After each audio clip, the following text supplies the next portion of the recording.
घंटे बाद आएंगे अमेरिकी राष्ट्रपति चुनाव के नतीजे। ताजा सर्वे में हिलेरी डोनाल्ड ट्रंप से 4 पॉइंट आगे। ईमेल मामले की जांच कर रही FBI के बयान से हिलेरी को मिला फायदा।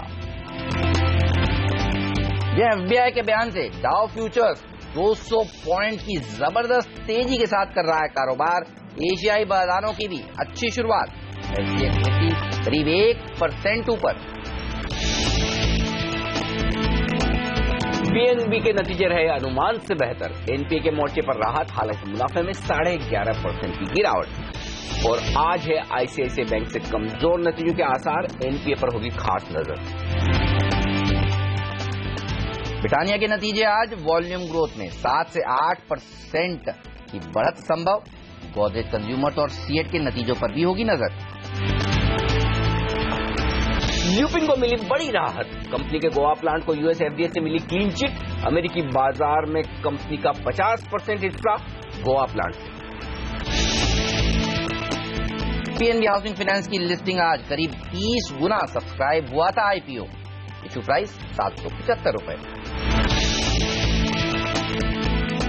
और इंडियन होटल्स के सभी इंडिपेंडेंट डायरेक्टर्स ने साइरस मिस्त्री की लीडरशिप में जताया भरोसा, लेकिन मिस्त्री को टाटा ग्रुप की सभी कंपनियों से हटाने के लिए PGM बुलाने पर हो रहा है विचार।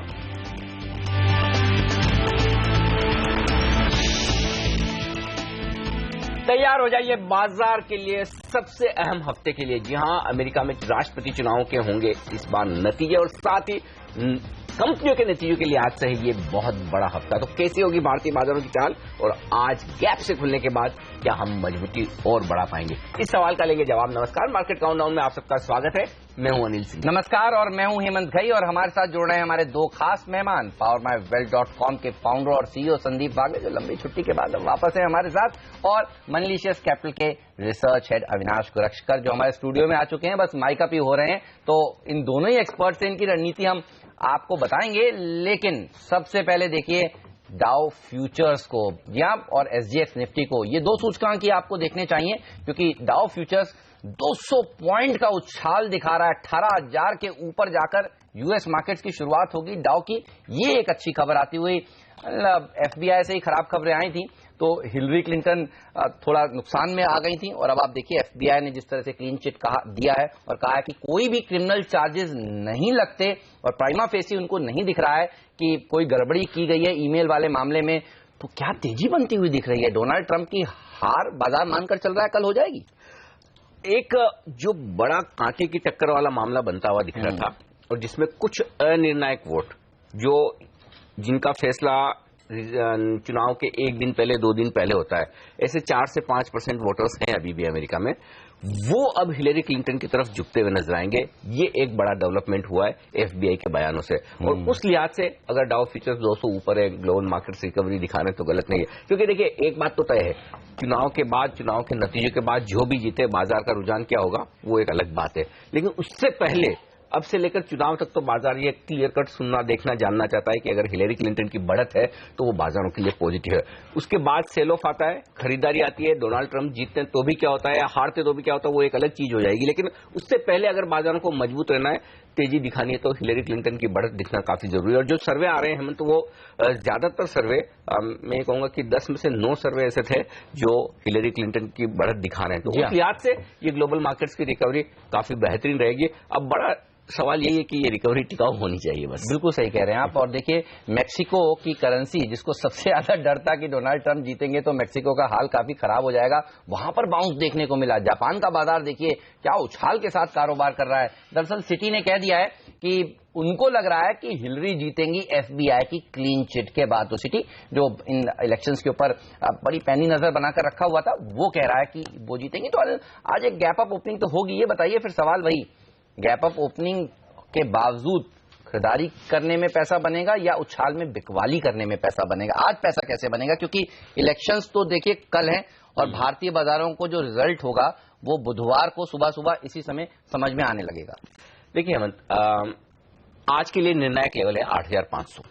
अगर 8,500 के नीचे है और भले गैप से खुल जाए, तब भी मैं समझूंगा कि हम मजबूत नहीं है। और अगर 8,500 के ऊपर टिकते तो मैं कहूंगा कि वाकई में मजबूती है। वहां से हम कितना 65 पॉइंट नीचे, 65-66 पॉइंट नीचे। तो अगर आपको ओपनिंग 8,460, 70, 75 की रेंज में हो तो तुरंत खरीद लीजिए, सोचने की जरूरत नहीं। एक बार की स्क्रीन पर 8,500 दिखेगा, ये तय है, ठीक है। तो 8,500 दिखना तय है, लेकिन उसके बाद क्या, अगर आप टिक गए और टिकेंगे भी फर्स्ट हाफ में, क्योंकि जहां खुलेंगे वहां से थोड़ी शॉर्ट कवरिंग आपको आती हुई दिखेगी। शॉर्ट्स काफी बने हैं बाजार में पिछले 3 सेशन में, तो पहले सुबह सुबह तो आपको सारा शॉर्ट कवरिंग का मिलेगा, लेकिन उसके बाद अल्टीमेटली फ्लोज डिसाइड करेंगे एफआईएस का रुझान क्या फिर से उछाल में बिकवाली का ही रहता है, या फिर वो अपनी शॉर्ट काटकर वो इस बात को लेकर कॉन्फिडेंट हो जाएंगे कि हिलेरी जीत रही है, तो अब शॉर्ट रहने की जरूरत नहीं है और जो कुछ भी खरीदारी करनी है वो शुरुआत की जाए। तो बाद में जो मूव आएगा वो खरीदारी या बिकवाली के आंकड़ों से आएगा। तो 8,500 आपके लिए निर्णायक लेवल आज के लिए हो गया। 8,500 के ऊपर बंद है तो बहुत ही बेहतरीन। तो अगर आप 8,500 के ऊपर टिक गए तो शॉर्ट सेलर्स जो हैं उनके लिए स्टॉप लॉस 8,500 है। 8,500 के ऊपर शुरुआती आधा घंटा टिक गए, अपनी शॉर्ट को काट लीजिए। लेकिन जो लोग फ्रेश तेजी करने के मूड में आना चाहते हैं उनके लिए दूसरा लेवल है और वो है 8,550 का। अगर आप 8,550 के पार निकलकर टिक जाए तो फिर ये मानिएगा कि जो करेक्शन होना था बाजार में 8,800 से लेकर 8,400 का, वो पूरा हो चुका है। तो इस करेक्शन के बाद अब रिजल्ट के पहले, यूएस इलेक्शन के पहले आप 8,400 को नहीं तोड़ेंगे, वो कंफर्मेशन आपको मिल जाएगी। तो 8,550 के ऊपर निकलने पर फ्रेश खरीदारी करें।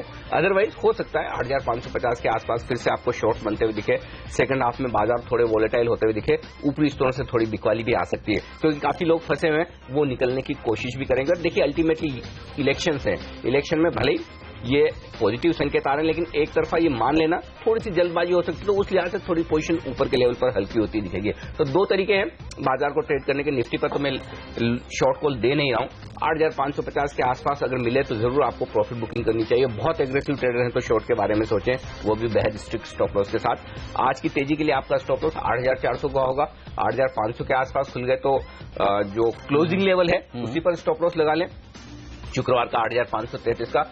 बैंक निफ्टी यहां पर बड़ा इंटरेस्टिंग दिख रहा है, और हेमंत याद होगा शुक्रवार को हमने ये कहा था कि 8,400 के आसपास निफ्टी में खरीदारी करनी चाहिए 8,375 के स्टॉप लॉस के साथ। तो वो स्टॉप लॉस नहीं यार, एग्जैक्टली 8,400 का लो बना है और बैंक निफ्टी भी नहीं, बिल्कुल वही बना। हाँ, और बैंक निफ्टी में भी 18,900 और 19,000 को हमने स्ट्रॉन्ग सपोर्ट माना था, वहां खरीदारी की राय थी, और 19,950 18,950 के आसपास का लो बना है। तो बैंक निफ्टी पर 19,000 के स्टॉप लॉस से अब भी खरीदारी की जा सकती है। 19,300 और 19,500 ये दो टारगेट मुझे ऊपर की तरफ दिख रहे हैं। आज की तेजी को लीड करेंगे 3 सेक्टर, आईटी, फार्मा और बैंक्स, और कुछ हद तक मेटल्स और ऑटो शेयरों में भी खरीदारी हो सकती है। जब इतने मजबूत सेक्टर तेजी की तरफ पार्टिसिपेट करेंगे तो तेजी तो होगी, लेकिन बस बड़ा सवाल यही है कि मजबूत बाजार खुले, उसके बाद क्लोज भी मजबूत हो। तो आज बुल्स की परीक्षा है और बेयर्स घबराए हुए हैं, काफी दिनों बाद ये सेटअप देखने को मिल रहा है। चलिए एक्सपर्ट से पूछते हैं और जानते हैं वो कैसे ट्रेड करेंगे इस गैप अप ओपनिंग के बाद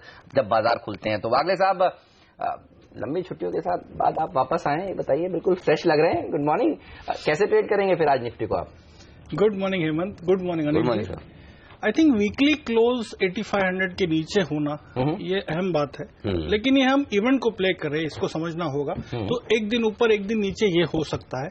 तो कल अगर न्यूज निगेटिव आती है जैसे कि हिलरी क्लिंटन पीछे है, ऐसा कुछ वापस आया, तो again we can go down with a gap में। बायस मेरा डाउन साइड है, जो चार्ट्स में दिखता है वो मैं कहूंगा। हाँ, जो अनिल जी ने कहा उससे मैं सहमत हूं। 8550 के ऊपर अगर हाफ एन आवर्ली क्लोज होने लगता है तो वो एक पॉजिटिव संकेत मैं मान के चलूंगा। लेकिन एक गैप अप ओपनिंग में मैं फिर भी मुझे लगता है थोड़ा सा बिकवाली करके ही चलना चाहिए। पॉजिटिव में इतना ज्यादा नहीं हूं अनलेस ये इवेंट प्ले ऑफ हो जाता है। अगर अभी इवेंट है तो हम उसको नाकार तो नहीं सकते। अगर हिलरी आती है तो रेंज होगी 85 to 88। अगर डोनाल्ड ट्रंप आते हैं मुझे लगता है हम शायद 81, 82 तक भी जा सकते हैं, और on the upside 8,500 strong resistance रहेगा। बैंक निफ्टी 19,300, 18,850 ये रेंज रहेगा। ओके, तो ट्रंप आएंगे तो 8,100 तक का डाउन साइड है, और अगर हिलरी जीतती हैं तो 8,800 तक का अपसाइड है। तो ये आंकड़ों को आपको जहन में जरूर रखना चाहिए ट्रेडिंग करने से पहले।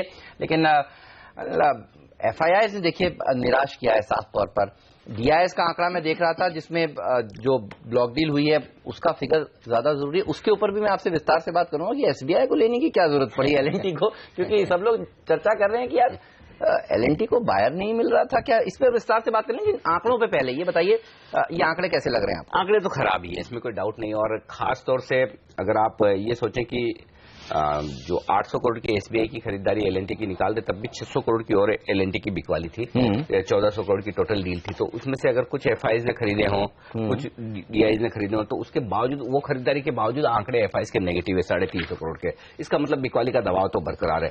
दिक्कत कहां है हेमंत? दिक्कत है वायदा कारोबार के आंकड़े में। 968 करोड़ के इंडेक्स फ्यूचर्स एफआईज ने बेचे हैं, 600 करोड़ के स्टॉक फ्यूचर्स बेचे हैं, यानी कि 1600 करोड़ की और पोजिशनल बिकवाली, और कुल मिलाकर सब आप देखें तो 2000 करोड़ की बिकवाली एफआईज की तरफ से शुक्रवार के सेशन में हुई है, जो कि खराब है। अब इन आंकड़ों में पॉजिटिव चीज देखना चाहे तो एक बहुत बड़ी पॉजिटिव है, और वो बड़ी पॉजिटिव है कि इतने दिनों से एफआईज लगातार कैश में बिकवाली कर रहे हैं, इतने दिनों से एफआईज लगातार फ्यूचर्स में बिकवाली कर रहे हैं। तो अगर अमेरिकी बाजार सुधर जाए तो फिर एक शॉर्ट कवरिंग का सहारा एफआईज की तरफ से आएगा। ये एक पॉजिटिव संकेत है जो अब से लेकर इलेक्शन तक है, पहली बात। दूसरी बात, अगर अब भी ये सारे पोल सर्वे बताते हैं कि हिलरी क्लिंटन आगे हैं, तो फिर एफआईज क्यों बेच रहे हैं? क्या उन्हें हिलरी क्लिंटन के जीतने के बावजूद ग्लोबल मार्केट्स और इक्विटी मार्केट्स मंदे दिखते हैं? क्या इक्विटी में से पैसा निकल रहा है? हाँ, नहीं, लेकिन ओवरऑल अब से जब तक पोल बने हैं, उसमें हार्डली कभी ट्रंप आगे निकले होंगे, निकले नहीं है। हमेशा हिलरी क्लिंटन को थोड़ी सी बढ़त रही है, उसके बावजूद बिकवाली हो रही। तो मुझे डर इस बात का है कि इलेक्शन के बाद क्या होगा। अगर हिलरी क्लिंटन जीत जाती तब भी क्या बाजार ऊपर के लेवल पर सस्टेन कर पाएंगे, वो बड़ा सवाल होगा, क्योंकि ये डेटा कॉन्फिडेंस नहीं दे रहे हैं। तो अब से लेकर इलेक्शन तक हमारे पास 2 सेशन और हैं जिनके डेटा हमें मिलेंगे, तो इन 2 दिनों के डेटा बहुत डिसीजिव होंगे। वो ये क्लियर करेंगे कि क्या इलेक्शन के पहले सिर्फ एक सावधानी के लिए आज से एफआईज ने बिकवाली की थी। अगर आज और कल एफआईज की तरफ से दमदार खरीदारी के डेटा दिखे तो ये मान के चलेगा कि सिर्फ हेजिंग थी, और इलेक्शन के रिजल्ट्स जो उम्मीद के मुताबिक आने की संभावनाएं दिख रही है। और अगर डेटा साथ में 2 दिन पॉजिटिव आ जाते हैं तो फिर आपको एक तेजी का कॉन्फिडेंस आता हुआ दिखेगा। तो मैं बजाय पुराने डेटा को ज्यादा तवज्जो देने के आज और कल के डेटा को देखना ज्यादा पसंद करूंगा। जी हाँ, तो आज क्या इस सर्वे के बाद जो बदला है, इसके बाद एफआईएस क्या करते हैं वो इम्पोर्टेंट होगा, और कल जो डेटा आएगा वो इम्पोर्टेंट होगा। लेकिन देखिए, एक महीने में 8600 करोड़ रुपए की सेलिंग एफआईएस से हुई है। इसी ने दरअसल बाजार का मूड और सेंटीमेंट दोनों ही कमजोर किया है। लेकिन अगर तेजी होगी तो कहां सबसे ज्यादा तेजी होगी, ये सवाल है सबसे बड़ा। अविनाश से लेते हैं इसका जवाब। Hi sir, good morning. बताइए कहां होगी सबसे ज्यादा तेजी आज?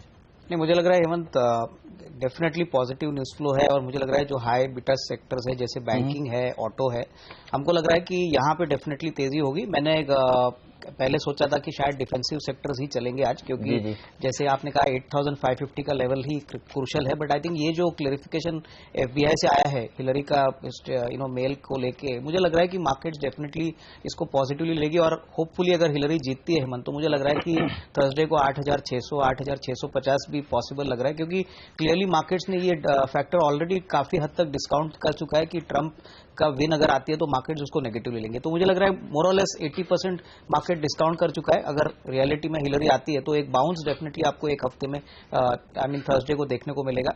वेडनेसडे मॉर्निंग डेफिनेटली हमको एक अच्छा गैप अप ओपनिंग देखना चाहिए। वाह, चलिए, तो वेडनेसडे मॉर्निंग एक अच्छी गैप अप ओपनिंग जब क्लैरिटी आ जाएगी इलेक्शन के आउटकम की अमेरिका के। लेकिन एफएनओ से क्या संकेत मिल रहे हैं, ये बताइए 2 चीजें। शॉर्ट कवरिंग अगर आनी है तो कौन से लेवल से आएगी, डेटा आपको क्या सजेस्ट कर रहा है, और दूसरी बात पुट कॉल रेशियो वो कहां पर है, क्या बाउंस देने के लिए तैयार है बाजार?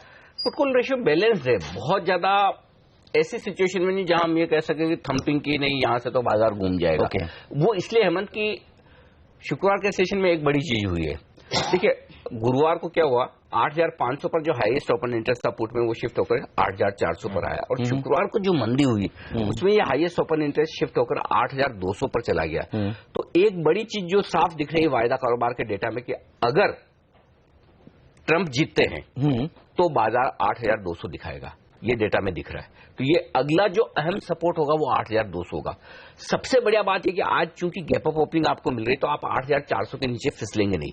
8400 के नहीं नीचे फिसलने से सबसे बढ़िया ये होगा कि जो 200 पॉइंट की नीचे की रिस्क खुलने वाली थी, क्योंकि वहां पर हाईएस्ट ओपन इंटरेस्ट पहले था, तो तेजी करने वाले ट्रेडर्स वहां उसके नीचे रहने पर पोजीशन और अपनी कम करते, वो खतरा कम हो गया। उल्टा एक पॉजिटिव हो गया कि शॉर्ट सेलर्स अपनी पोजीशन को काटते हुए दिखेंगे। अदरवाइज इलेक्शन के पहले ही 8200 आता हुआ दिख रहा था। अच्छा। ये डेटा में बदलाव हुआ है, तो अब 8200 आपको तभी मिलेगा जब हिलरी क्लिंटन हार जाती है तो, और वो अगला अहम सपोर्ट है निफ्टी पर 47 लाख शेयरों का, वहां ओपन इंटरेस्ट है।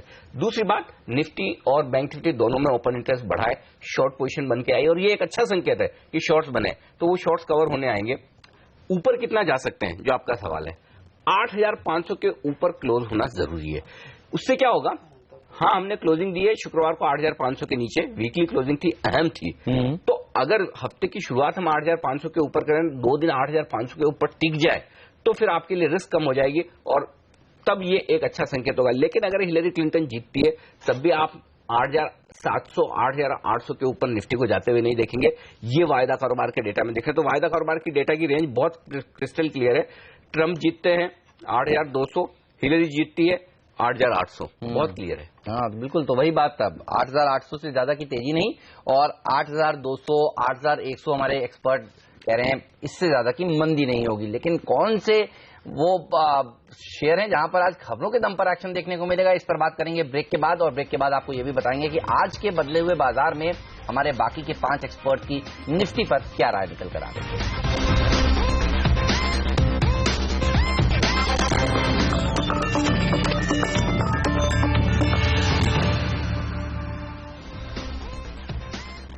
स्वागत है आप सभी का सीएनबीसी आवाज पर। आप देख रहे हैं मार्केट काउंटडाउन और वक्त है अब ये जानने का कि आज हमारे 5 टेक्निकल एक्सपर्ट चार्ट्स को देखकर क्या कह रहे हैं, निफ्टी को आपको किस तरह से ट्रेड करना चाहिए।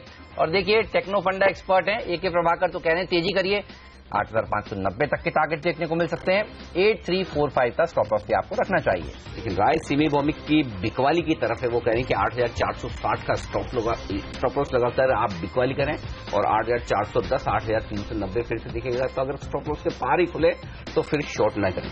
कुणाल सरावगी की राय देखिए, वो भी कह रहे हैं कि बेचकर चलना चाहिए और उनका टारगेट 8,325 का है। ओहो, 8,500 के स्टॉप लॉस के साथ यहां पर शॉर्ट करना चाहिए। ओके, और राय जय ठक्कर की खरीदारी की तरफ 8,400 पर स्टॉप लॉस है, 8,520 का लक्ष्य। चलिए, 2 तेजी वाले कॉल 2 मंदी वाले कॉल तो टाई हो चुका है और देखिए जीत शायद बुल्स की होगी, ये सोच रहे हैं। मुदित गोयल की राय देखिए, वो कह रहे हैं कि खरीदारी करना चाहिए, 8,500 का टारगेट, 8,400 का स्टॉप लॉस भी रखना चाहिए। तो 5 में से 3 एक्सपर्ट्स बुलिश और 2 बेरिश और अनिल सुबह सुबह इनमें से 2 एक्सपर्ट्स ने जो बेरिश थे वो बुलिश हुए हैं, ये भी मैं आपको बता दूं, क्योंकि जो कुछ टेक्नो फंडा एक्सपर्ट्स हैं उन्होंने अपनी राय बदली है। ओके, तो पॉजिटिव साइड पर होते नजर आ रहे हैं। अदरवाइज अगर डाउ इतना ऊपर नहीं होता तो शायद राय 5 में से 5 नेगेटिव साइड पर भी हो सकती थी। लेकिन फिलहाल जो रेंज दिख रही है, देखिए अहम सपोर्ट है 8,400 जो कि शुक्रवार का लो है, उसके नीचे फिसले तो 50-75 पॉइंट की कमजोरी बढ़ सकती है और अहम ऊपरी स्तर है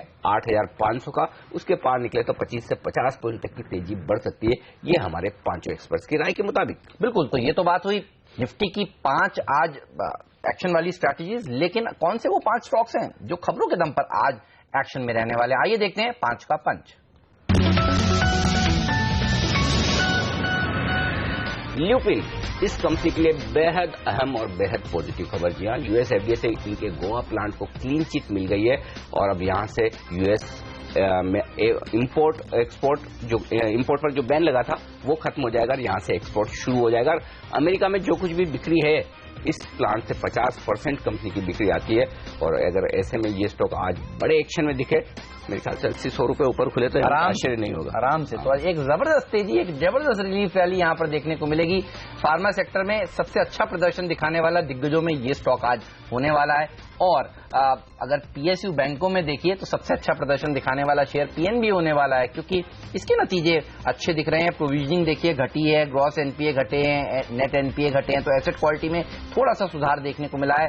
तो बाजार में जो लोग डरे हुए थे कि पता नहीं शनिवार को पीएनबी किस तरह से नंबर्स पेश करे, यहां पर राहत की बात निकल कर आई। तो बड़ी एक्शन, बड़ी तेजी की पीएनबी में भी हो सकती है, क्योंकि उम्मीद से मतलब अकेला ये बैंक है सरकारी जिसने इतने दमदार नतीजे पेश किए। क्योंकि मेरे पास 2 बैंक ऐसे हैं जो बेहद ही ढीले नतीजे वाले हैं। देना बैंक, यहाँ पर बहुत ही खराब नंबर्स आए हैं, लॉस आया है 44 करोड़ का, ग्रोस एनपीए लगभग 12% से बढ़कर 14% हो गए और बढ़ रहे हैं, तो नंबर्स बेहद खराब है। और फिर देखिए बैंक ऑफ महाराष्ट्र, यहाँ पर भी नुकसान आया 337 करोड़ का और ग्रोस एनपीए 14% के पार यहाँ निकले। तो ये 2 बैंक ऐसे हैं जिनके ग्रोस एनपीए 14% के आसपास, तो दोनों पर मार पड़ना तय है। लेकिन बस बाजार का मूड अलग बात है। और हम फेसबुक पर कह रहे थे अनिल की यूनाइटेड ब्रूवरीज करेगा डिसअपॉइंट, और देखिए वैसा हुआ भी है। मुनाफा 48% घट गया, इनकम में थोड़ी सी 3% की ही तेजी देखने को मिली। एबिटा देखिए 10% घट गया, मार्जिन 6.25% से घटकर 5.5% पर आ गए हैं। तो यूनाइटेड ब्रूवरीज, अब देखना होगा कि मंदी वाली जो पोजीशंस बनी हुई हैं उसके बाद आज यहां पर किस तरह का एक्शन देखने को मिलता है, लेकिन नंबर्स तो कम से कम कमजोर दिख रहे हैं। वैसे 2 दिनों से स्टॉक थोड़ा स्टेबल हो गया था। कल मेरे ख्याल से शुक्रवार को भी हरे निशान में बंद हुआ है और गुरुवार को भी स्टेबल हो गया। तो आज इंटरेस्टिंग होगा देखना कि लोग नंबर्स पर रिएक्ट करते हैं या पोजीशंस पर। तो यूनाइटेड ब्रूवरीज का मूवमेंट इंटरेस्टिंग होगा, लेकिन इंटरेस्टिंग होगा मंगलम सीमेंट का मूवमेंट देखना भी, क्योंकि नतीजे ऑपरेशनल फ्रंट पर काफी बेहतर होते हुए दिख रहे हैं। नुकसान से मुनाफे में आई है कंपनी, 5 करोड़ का मुनाफा दर्ज किया है 17 करोड़ के नुकसान के सामने, और ऑपरेटिंग लेवल पर जो लॉस था, लॉस से 23 करोड़ का प्रॉफिट आता हुआ दिखा। हालांकि आय में थोड़ी सी कमी है, लेकिन ऑपरेशनल लेवल पर अच्छी परफॉर्मेंस।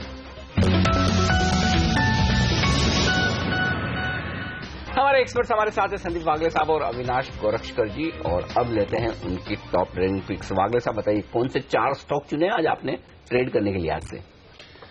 अनिल जी, मैं बायोकॉन के साथ सेल के साथ जाना चाहूंगा। ब्रेकडाउन क्लियर देखने को मिला है फ्राइडे को, जो मुझे लगता है आज बाउंस बैक होता है तो बेचना चाहिए। 896 के स्टॉप लॉस से फॉर अ टारगेट ऑफ 837। दूसरा सेल होगा जेट एयरवेज, स्टॉप लॉस होगा 447, टारगेट 402। जिंदाल स्टील में मुझे वीकनेस दिखाई देती है, जो मैं 72 के स्टॉप लॉस से बेचूंगा फॉर अ टारगेट ऑफ 62। और बाय में एचसीएल टेक के साथ जाना चाहूंगा, 780 के स्टॉप लॉस से बाय किया जा सकता है फॉर अ टारगेट ऑफ 822। और ये सारे स्टॉक 2 से 3 दिन का व्यू के हिसाब से। मैं आपके एचसीएल टेक के साथ जाना चाहूंगा, और मैं भी आपके साथ हूं। देखिए, क्योंकि सबसे ज्यादा रिलीफ तो डोनाल्ड ट्रंप ने, और किसी सेक्टर को मिलेगा तो उन्हीं को। एक्चुअली मैं हमारे दर्शकों को बता दूं, बाजार बंद होने के बाद हम रोज आजकल फेसबुक लाइव करते हैं। जी हाँ, पिछले हफ्ते 10 दिन से कर रहे हैं, 3:40 3:45 के आसपास करते हैं। और पिछले 2 दिनों से शुक्रवार और गुरुवार हम चिल्ला चिल्ला के कह रहे हैं कि आईटी शेयर खरीदने का वक्त है। बिल्कुल। और आप देखिए किस तरह से आईटी शेयर शुक्रवार के सेशन में भी मजबूत बंद हुए, और आज की तेजी को भी फार्मा आईटी लीड करेंगे। 3:40 पर देखिए, आज भी आप हमारे साथ जुड़िएगा, हम दोनों आपको वहां पर भी आपके सवाल लेते हैं और आपके सवालों के जवाब देते हैं फेसबुक लाइव। हाँ, बहुत लोगों की दिक्कत ये, वो जानना चाहते हैं, सुनना चाहते हैं हमसे स्टॉक्स पे, लेकिन हर जगह हम स्टॉक्स डिस्कस नहीं कर पाते हैं, बात नहीं कर पाते हैं। तो अगर आपकी भी स्टॉक्स रिलेटेड, मार्केट रिलेटेड कोई भी सवाल है, कोई भी क्वेरीज, तो हर रोज आप 3:40 के आसपास जुड़िएगा फेसबुक लाइव पर। बिल्कुल सीधे सवाल लेंगे हम आपके। चलिए, तो ये तो बात हुई फेसबुक लाइव की, और ये बात हुई आईटी सेक्टर की। सबसे बेस्ट परफॉर्मिंग सेक्टर अगर कोई आज एक हो सकता है तो आईटी सेक्टर हो सकता है, और उसमें एचसीएल टेक वैसे भी स्ट्रांग परफॉर्मर रहा है, अब भी रहेगा।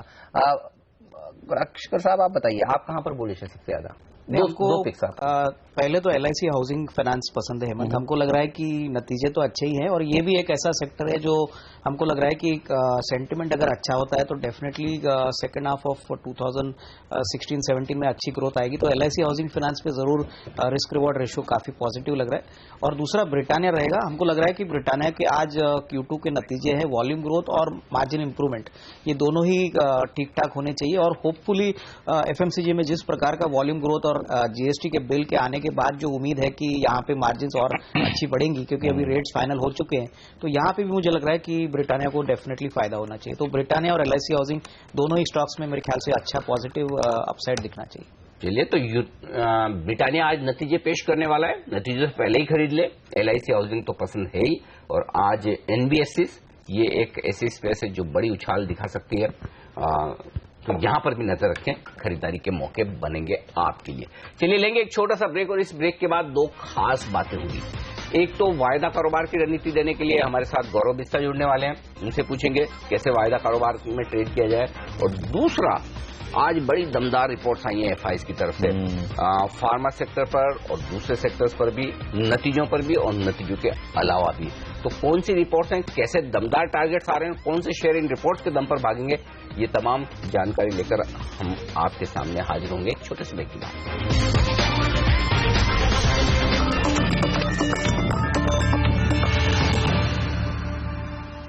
स्वागत है आप सभी का सीएनबीसी आवाज पर। आप देख रहे हैं मार्केट काउंटडाउन। वक्त है अब ये जानने का कि नतीजों के बाद ब्रोकरेज हाउसेस की क्या राय निकल कर आ रही है कंपनियों पर। और आपको बता दूं, पीएनबी के नंबर्स के बाद खास तौर पर सब जानना चाहते हैं पीएनबी में कितनी तेजी होगी। नियति हमारे साथ जुड़ चुकी है। नियति, बताइए क्या टारगेट्स आ रहे हैं ऊपर में?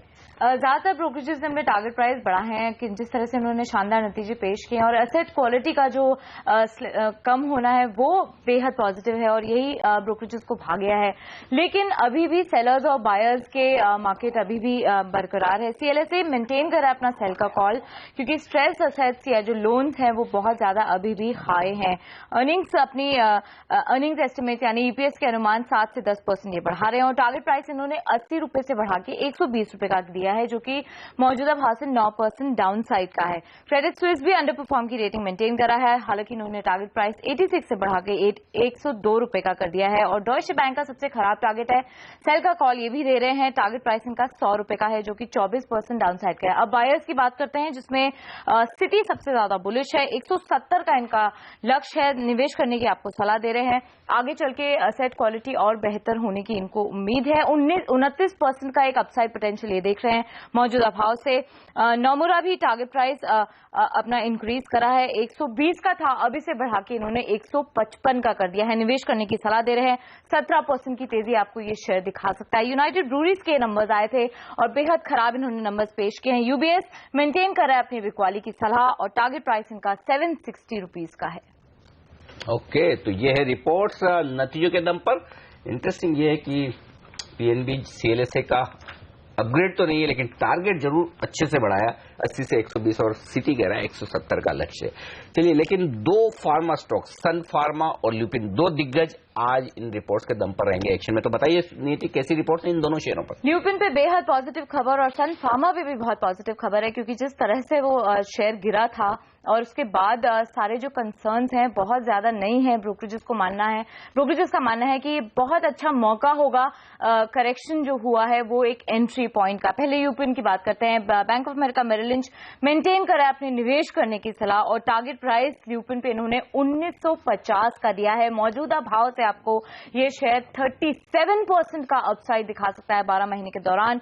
नोमुरा भी अपना कॉल मेंटेन तो करा है न्यूट्रल का, मगर टारगेट प्राइस उनका 1634 रुपए का है, जो कि 15% का अपसाइड दिख रहा है। सीएलएसए कह रहा है सन फार्म में जो करेक्शन हुआ था वो एक अच्छा मौका है आपको निवेश करने का, निवेश करने की सलाह दे रहे हैं। 1050 का इनका लक्ष्य है, 61% का अपसाइड देख रहे हैं ये मौजूदा भाव से। सन फार्मा में बेहतरीन मौका है, आपको निवेश करके चलना चाहिए। गोल्डमैन सैक्स का भी जो टारगेट प्राइस है वो निवेश करने का ही है और टारगेट प्राइस इनका 880 का है, जो कि मौजूदा भाव से 35% की तेजी दिखा सकता है अगले 12 महीने के दौरान।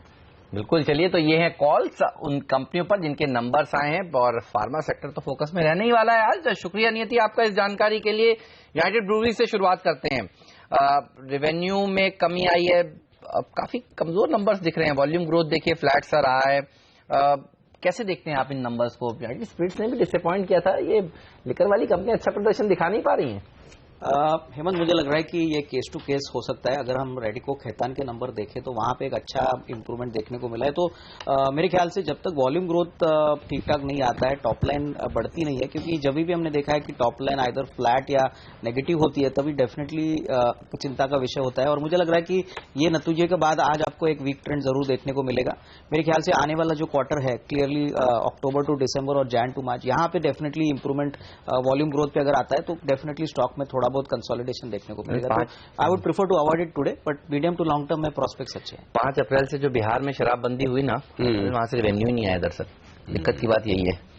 नंबर तो बहुत खराब है, इसमें कोई डाउट नहीं। 50% मुनाफा घट गया। क्या है कि नियर फ्यूचर में नंबर सुधरने की उम्मीद नहीं है। दिक्कत ये है, ऐसा नहीं कि चलिए एक क्वार्टर खराब हो गया तो अगले क्वार्टर अच्छा। इन नंबर्स में एक और इंटरेस्टिंग बात अविनाश बताऊं, सबसे बड़ी चीज क्या है जो नंबर्स में ऐसे नहीं दिखती है।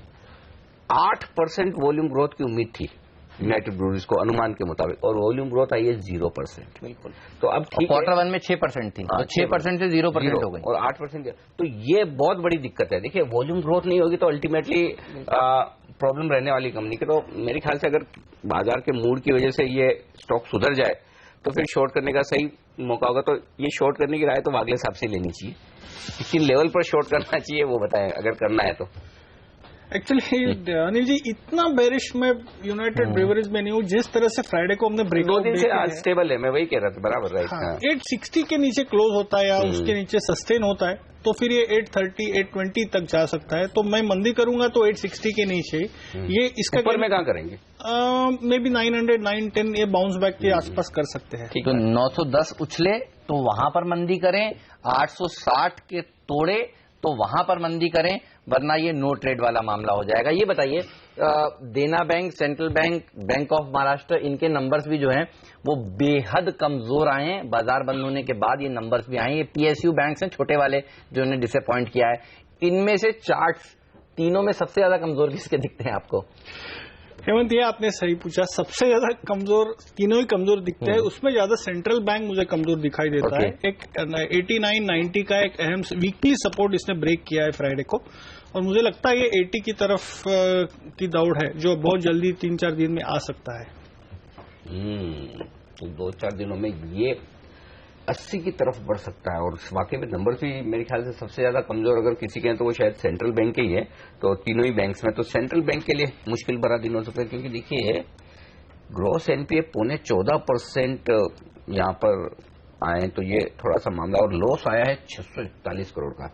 चलिए एक और स्टॉक जो आज खबर के दम पर दिखेगा एक्शन में, उस पर आए। उससे पहले गौरव मिश्रा जुड़ चुके हैं एक्चुअली हमारे साथ, एलकेपी सिक्योरिटीज के वायदा कारोबार के एक्सपर्ट। तो एक बार गौरव को शामिल करते हैं। गौरव, पहले तो बताइए निफ्टी और बैंक निफ्टी कैसे ट्रेड किया जाए आज? Good morning. देखिए, अगर 70-80 पॉइंट्स की अगर उछाल होती है ओपनिंग आवर्स में, तब मैं वहां पे मैं ट्रेड करना मुनासिब नहीं समझूंगा। 8500, 8520 का इमीडिएट रेजिस्टेंस वगैरह है। लेकिन हाँ, अगर निफ्टी फिर से अगर 8420, 8430 के करीब अगर आती है तो 8390, 8400 का स्टॉप लॉस आप बाय कर सकते हैं। 8500 फिर से बाउंस आ सकता है। अब ये देखिए कि 8550 जहां से एक अग्रेसिव शॉर्ट्स बनना शुरू हुए हैं, तो मुझे नहीं लगता आपको बहुत एक रैपिड मूव देखने मिलेगा 200 पॉइंट का। यहाँ से सेल राइज अभी भी हो सकता है।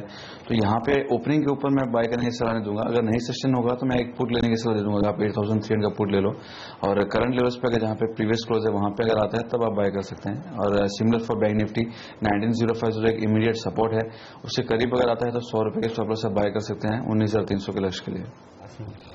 ओके, चलिए, तो ये रहा है बैंक निफ्टी और निफ्टी पर। लेकिन ल्यूपिन ये रहने वाला है स्टॉक ऑफ द डे। तो ये बताइए यहाँ पर कितनी तेजी हो सकती है? चार्ट देखकर आपको क्या लग रहा है, कौन से लेवल इसके बड़े वाले देना सर? क्योंकि गोवा तो इनके लिए बड़ा प्लान था, पूरी यूएस की आय का 50% तो यहीं से आता था, तो आज तेजी तो होगी। ये बताइए यहाँ पर क्या लेवल इंपॉर्टेंट है? 1460, 1465 ये रेंज है। आज आप सारे लोग पॉजिटिव है फंडामेंटल्स के तौर पे, तो क्या मतलब गैप से उसके ऊपर खुलेगा? कितना आप कितना 1460, 1460 यानी 40 रुपए, हाँ उसके ऊपर खुलेगा। तो अगर उसके ऊपर सस्टेन करता है तो फिर मैं तेजी की राय दूंगा, और फिर 1520, 1530 तक जा सकता है। हाँ, तो 1520, 1530 लगता है ये आना चाहिए। अविनाश, सहमत है? नहीं, बिल्कुल। इनफैक्ट ये स्टॉक में इसी कारण काफी पिटाई हो गई थी, और मुझे लग रहा है कि ये क्लियरेंस मिलने के बाद अभी जो सेकंड हाफ होगा लुपिन के लिए, मेरे ख्याल से डेफिनेटली यूएस मार्केट्स को केटरिंग करने के लिए यहाँ पे री रेटिंग जरूर आएगी। तो 1550, 1560 ये डेफिनेटली एटलीस्ट शॉर्ट टर्म में तो लग ही रहा है। और अमेरिका में जो जांच चल रही है कंपनियों की, जिसके चलते शुक्रवार को अचानक से सारे के सारे फार्मा शेयरों में बड़ी गिरावट देखने को मिली, उसको आप किस तरह से रीड कर रहे हैं? क्योंकि सीएलएसए तो कह रहा है कि ये गिरावट में सन फार्मा खरीदना चाहिए। इस खबर के बावजूद उस खबर का आप किस तरह से विश्लेषण करना क्या रिपोर्ट है सन फार्मा पे? मतलब कोई सोच ही नहीं सकता था ऐसी रिपोर्ट भी सन फार्मा पे आ सकती है। 61% ऊपर का लक्ष्य दिया है सन फार्मा पर, वो भी सीएलएसए ने। मेरे ख्याल से सेल बॉटम बन गया है सन फार्मा का, ऐसा लगता है। अगर आप फार्मा शेयर्स की बात करें तो अलॉन्ग विद सन फार्मा आप ऑरोबिंदो फार्मा, बाकी जो फ्रंट लाइन स्टॉक्स है वहां पे भारी गिरावट हुई थी, और ये रिपोर्ट अभी भी रियलिटी में फ्रक्टिफाई हुई नहीं है, जांच चल रही है।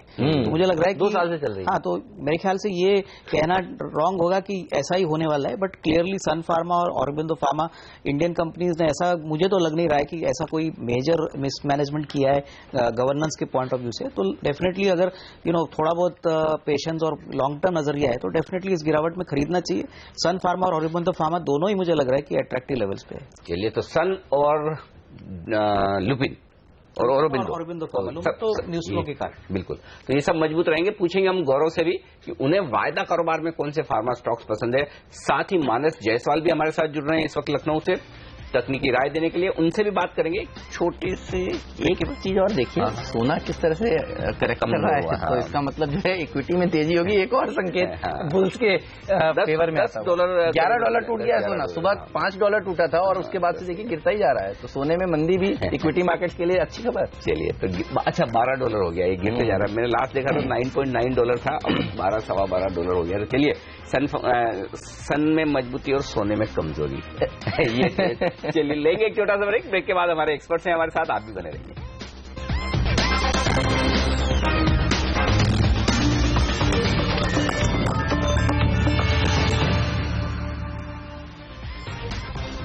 स्वागत है आप सभी का सीएनबीसी आवाज पर। आप देखिए 60 अंक ऊपर है एसजीएक्स निफ्टी, डाउ में तेजी देखने को मिल रही है और एशियाई बाजारों में बढ़त है। सोने में कमजोरी भी इक्विटी मार्केट्स के लिए एक पॉजिटिव बात मानी जाएगी। तो डोनाल्ड ट्रंप का जो डर है वो खत्म होता जा रहा है, कम होता जा रहा है और हिलरी क्लिंटन जीतेंगी, ये बाजार ग्लोबली मानकर चल रहे हैं। नए सर्वे के हिसाब से जो किया गया है, वॉल स्ट्रीट जर्नल और एनबीसी ने एक सर्वे किया और उसमें पाया कि एफबीआई की क्लीन चिट के बाद से अब उनको लगता है कि जीतेंगी तो हिलरी क्लिंटन ही। तो आज तेजी का दिन हो सकता है, लेकिन एक और कंट्रोवर्सी चल रही है इंडियन मार्केट्स के लिए इंपॉर्टेंट है, वो है टाटा ग्रुप की कंट्रोवर्सी।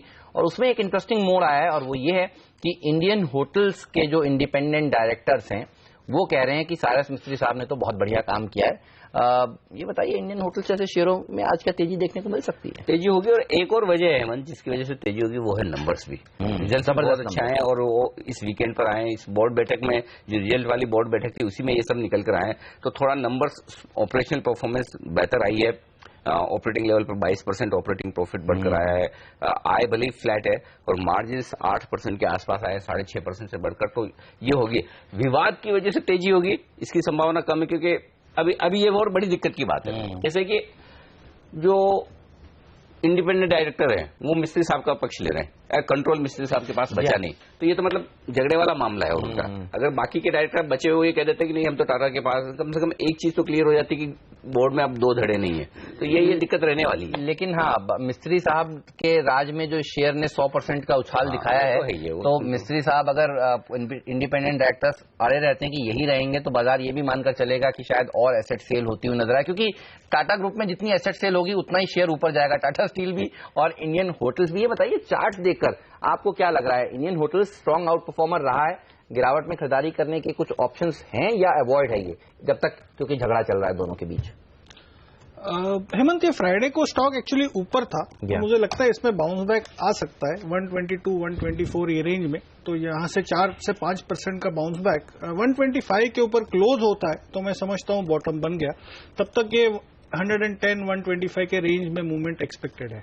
ओके, 125 के ऊपर बंद होना जरूरी, लेकिन इन नंबर्स और इस खबर के दम पर 125 तो पार नहीं है, लगता नहीं है वो उतना तेजी भी नहीं बनेगा। चलिए, मानस जायसवाल हमारे साथ जुड़ चुके हैं अब लखनऊ से, और मानस से पूछते हैं कि आज उन्होंने कौन से स्टॉक्स चुने हैं ट्रेडिंग के लिए, आज सर किस तरफ बताएं। Manas, good morning. Good morning Anil जी।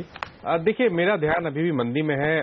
जिस तरह लोअर टॉप लोअर बॉटम्स बनते जा रहे हैं निफ्टी पे, 100 दिनों के मूविंग एवरेज के नीचे जब निफ्टी फिसल गया है, तो मैं अभी भी उम्मीद करता हूं कि 8320, 8330 तक के स्तर देखने को मिलेंगे, जो कि 200 दिनों का मूविंग एवरेज है। इसलिए मेरी राय में अगर आज कोई एक पॉजिटिव ओपनिंग होती है तो वो मौके होंगे बिकवाली करने के लिए। अगर निफ्टी की बात करें तो मैं समझता हूं कि 8475, 8500 का जो रेंज है वो एक बढ़िया रेंज है जहां पर आप शॉर्ट क्रिएट कर सकते हैं 8560 के स्टॉप लॉस के साथ। मैं टारगेट अभी भी 8320 का ही मानता हूं। मैं समझता हूं कि वो लेवल्स निफ्टी में बिल्कुल टेस्ट हो सकते हैं। इसलिए जो राय रहेगी वो सेल करने की रहेगी। पहला तो अजंता फार्मा पे रहेगी, क्योंकि देखिए 2 सेट ऑफ स्टॉक्स थे, एक जिन्होंने 2015 तक रैली दिखाई थी, उसके बाद करेक्ट हुए थे, और कुछ स्टॉक्स ऐसे हैं फार्मा में जो 2015 के बाद भी उन्होंने नए हाईज बनाए हैं, और उन्हीं में से एक स्टॉक था अजंता फार्मा का, जिसने 2015 के बाद हाई बनाए हैं। लेकिन अब ऐसा सेटअप है कि लगता है कि स्टॉक करेक्ट होगा। एक हेड एंड शोल्डर पैटर्न का नेकलाइन ब्रेक हुआ है, 50 दिनों की मूविंग एवरेज के नीचे फिसल गया है, तो एक अच्छी गिरावट देखने को अजंता फार्मा में मिल सकती है। आपके टारगेट रहेंगे 1750 के और स्टॉप लॉस रहेंगे 1960 के। तो यहां पर ध्यान दें, ये टारगेट है ये 1 से 2 हफ्ते के हैं। इस दूसरे स्टॉक्स जो जहां पर मैं समझता हूं कि मंदी का माहौल है, वो है पीएसयू बैंकिंग। उसमें बैंक ऑफ इंडिया सेल करेंगे, उछाल पे बिकवाली करने की सलाह रहेगी। मैं समझता हूं 111 के स्टॉप लॉस रखे और टारगेट 100 रुपए के रहेंगे। और एक जो तीसरा स्टॉक है वो रहेगा आरकॉम का। देखिए, आरकॉम ने एक बहुत ही इंपॉर्टेंट सपोर्ट जो कि 45 के आसपास था, उसको ब्रेक किया, और अब ऐसा लगता है कि कहीं ना कहीं यहाँ ये 40 रुपए तक फिसल सकता है। तो आरकॉम में भी सेल करेंगे, 46 के स्टॉप लॉस रखेंगे। चलिए, तो आरकॉम बेचें, बैंक ऑफ इंडिया बेचें, अजंता फार्मा बेचें, निफ्टी बेचें। तो मानस जायसवाल तो मंदी के मोड में दिख रहे हैं। लेकिन गौरव बिस्सा के आज के टॉप पिक्स क्या हैं बताएंगे आपको छोटे से ब्रेक के बाद, और ब्रेक के बाद आपको ये भी बताएंगे अमर राजा के अच्छे नतीजों के बाद आपको क्या करना चाहिए। आपको याद होगा शुक्रवार के सेशन में सुबह सुबह अनिल सिंह भी देख रहे थे अमर राजा को और कह रहे थे यार इसमें कुछ तेजी की पोजीशंस तो बन रही हैं, तो नंबर तो देखिए अच्छा है। आज क्या होगा इस पर बात करेंगे ब्रेक के बाद।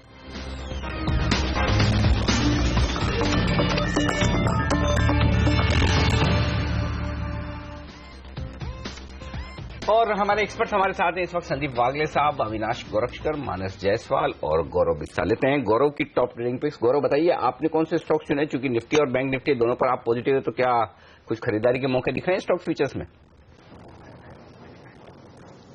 ये एक लुपिन अच्छा लग रहा है। अगर आप देखेंगे अराउंड 1395 1400 से थोड़े बहुत में बाइंग शुरू हुई है, अच्छा लग रहा है। जैसे संदीप जी ने कहा कि 1450 1460 सस्टेन हो गया तो और इसमें अपसाइड देखने मिल सकती है।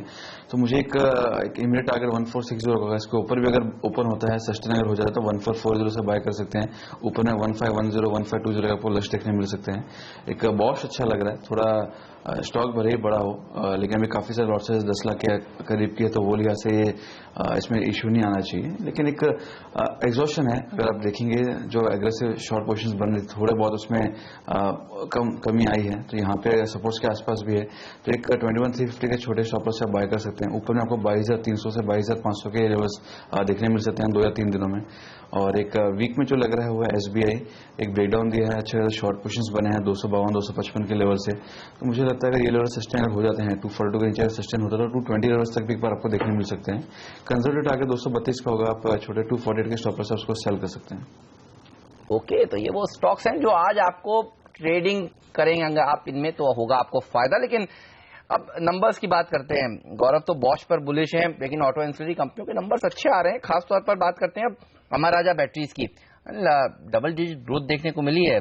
तो देखिए जो गाड़ियां बिक रही हैं उसमें टायर भी लगने जरूरी है और बिना बैटरी के चल नहीं सकती, तो बैटरी की सेल्स भी काफी अच्छी देखने को मिली है।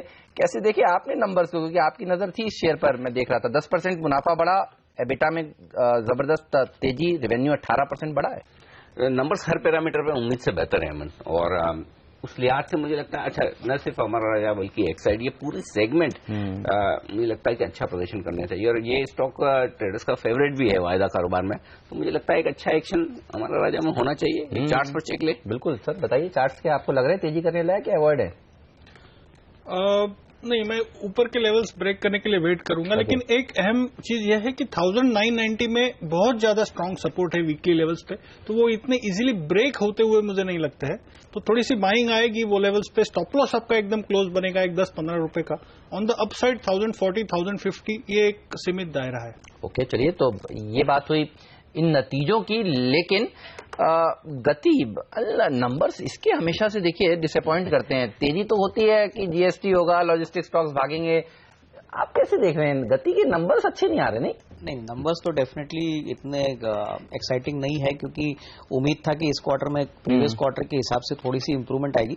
लेकिन मुझे लग रहा है कि हेमंत, जिस प्रकार का रेट स्ट्रक्चर फाइनल हो चुका है और अभी जिस प्रकार का लॉजिस्टिक स्ट्रक्चर FY18 में आएगा, मुझे लग रहा है कि तभी डेफिनेटली सारी लॉजिस्टिक कंपनीज को फायदा होगा, क्योंकि काफी जो मैन्युफैक्चरिंग कंपनीज है जैसे ऑटो एंसिलरीज है, टिपिकली FMCG देखे, उनको उनका जो वेयर हाउसिंग स्ट्रक्चर है वो बदल के लॉजिस्टिक कंपनीज को डेफिनेटली आउटसोर्स करके बिजनेस देना पड़ेगा। तो वहां पे हो सकता है कि डेफिनेटली अगर बड़ा लॉन्गर टर्म पिक्चर देखे तो लॉजिस्टिक स्टॉक्स में आगे FY18 में डेफिनेटली आउटलुक पॉजिटिव है। कहते हैं ई कॉमर्स से इतना फायदा, इनके रेवेन्यूज देखता हूं तो टोटल रेवेन्यूज का 10% ई कॉमर्स से आता है, उसके बावजूद नंबर्स कुछ जबरदस्त देखने को मिल नहीं रहे हैं। ये वो एंटरटेनमेंट वाली कंपनी की तरह है, फिल्में तो सुपरहिट होती है लेकिन बैलेंस शीट में प्रॉफिट एंड लॉस में दिखता नहीं है, वो पैसा जाता कहाँ है। तो ये वाला मामला इन कंपनी के लिए भी दिख रहा है, गति वालों का भी। तो नंबर तो कई क्वार्टर खराब आ रहे हैं इस बार भी। लेकिन मैं एक चीज कहूंगा अहमद कि अगर फिर इस स्पेस में लोगों को जीएसटी के इम्प्लीमेंटेशन को लेकर अगर कोई शेयर खरीदने चाहिए तो 2 शेयर अच्छे हैं, ऑल कार्गो लॉजिस्टिक्स और एजिस लॉजिस्टिक्स। बात है, वो 2 शेयर वो ज्यादा बढ़िया। ऑल कार्गो तो बायबैक का भी है। हाँ 7 तारीख आज ही, हाँ 7 आज ही बायबैक पर भी। और तीसरा स्टॉक है तो फिर उस लिस्ट में स्नोमैन। चलिए लेंगे एक छोटा सा ब्रेक, इस ब्रेक के बाद लौटेंगे, हम लेकर आएंगे आपके लिए बाजार का भरपूर एक्शन। हफ्ते की शुरुआत करेंगे प्री ओपनिंग सेशन में, बताएंगे कैसी होगी रुपए की शुरुआत और कितनी मजबूती दिखेगी एसजीएक्स निफ्टी के तर्ज पर हमारे ओपनिंग में। स्टॉक 2020 का अपडेट तो हमेशा की तरह आज भी होगा और 9:15 पर आपके लिए बाजार का भरपूर एक्शन। कहां पर बन रही है पोजीशन, कौन से स्टॉक्स हैं एक्शन में और कहां पर खुलने के बाद भी आपके लिए है ट्रेडिंग के मौके, बताएंगे पहला सौदा में इस छोटे से ब्रेक के बाद।